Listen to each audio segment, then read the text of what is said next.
ചില ആൾക്കാർ നമുക്ക് ഇവിടെ പൈസ കൊണ്ട് തന്നിട്ട് അത് പിന്നെ വീഡിയോയിലൂടെ നമ്മൾ കാണുന്നുണ്ട്. ഒരു മീഡിയ പബ്ലിസിറ്റിക്ക് വേണ്ടിയിട്ട് നമുക്ക് പൈസ കൊണ്ട് തരുന്ന ചില ആൾക്കാരുണ്ട്.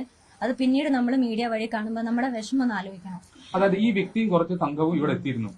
എന്നിട്ട് അപ്പം നമ്മൾ അവന്റെ ഒരു സന്തോഷത്തിന് വേണ്ടി പൈസ കൊടുത്തു എന്ന് പറഞ്ഞിട്ട് അപ്പൊ നമ്മളത് പിന്നെ ഏത് രീതിയിൽ അത് തിരസ്കരിക്കും. ഇപ്പൊ അത്ര ആൾക്കാർ വരുമ്പോൾ നമുക്കത് മാനസികമായിട്ട് എന്നിട്ട് ചെറിയ പൈസ കൊടുത്തപ്പോൾ അത് എടുത്ത് പിന്നെ യൂട്യൂബിലും മറ്റു മാധ്യമങ്ങളിലും അത് ഓടി നടക്കുക.